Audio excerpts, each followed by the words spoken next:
अशाच फिरत फिरत फिरत गेला आणि फिरत फिरत जाताना एका जंगलाच्या किनारे एक गरीब राहत होता आणि त्याच्याजवळ जाऊन त्यानं पाणी मागितलं अशा उन्हाच्या टायमाला आणि त्यानं पाणी दिल्यानंतर म्हणला त्याला पाणी दिल्यानंतर म्हणला की तू काय करतो? ते म्हणला मी जे कोळसे असतात ना असे लाकडाचे ते कोळसे करतो आणि विकतो. म्हणला बरं आहे म्हणला. मग एक काम कर म्हणला, माझे प्रधान वगैरे इकडे येतात ना, जे काही आमचे जे शिपाई वगैरे ते तुला भेडवतात म्हणला. मग एक काम कर म्हणला, हे जेवढा मी जंगल आहे हे मी आजपासून तुला एवढ्या माझ्या सर्व सैनिच्या सोबत सैन्य इथं आहे, मी सांगून देतो की तुला कुणीच काही म्हणणार नाही.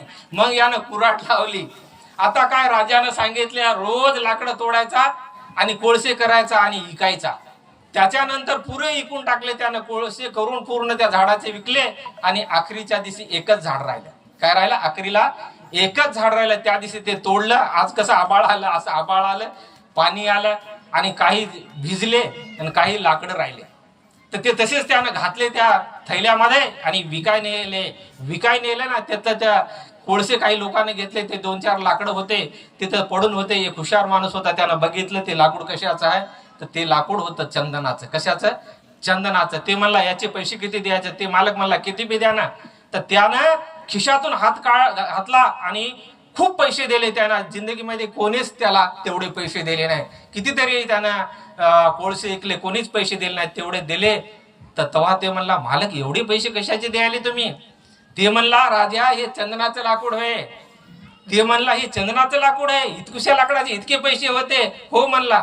अहो म्हणला, मला राजानं म्हणला एक जंगल दिला होता म्हणला, असे लाकडाचे तर कोळसे करला म्हणला मी. अशा लाकडाचे कोळसे केले म्हणला मी, इकलो म्हणला. आणि कपाळावर हाणायला लागला, मग लढायला लागला.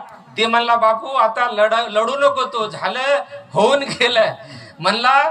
तू तर नुसतं म्हणला त्या लाकडाचं कोळसे केला, लाकडाचेच कोळसे करून इकला. पण असे बी लोकांची काही कमी नाही की देहीरूपी चंदन आहे ना, लाकूड हे देहीरूपी चंदन आहे, काही लाकूड आहे ना, याचे बी कोळसे करणाऱ्याची काही कमी नाही. तू तर नुसता लाकडाचेच कोळसे केला, पण या देहीरूपी चंदनाचे बी कोळसे करणाऱ्याचे काही कमी केलं नाही. म्हणून आपल्याला की आम्हाला जो हे जे मिळालेला देह आहे ना, बहुत जन्माचे अंती होय मानव देहाची प्राप्ती जे म्हणलेलं आहे.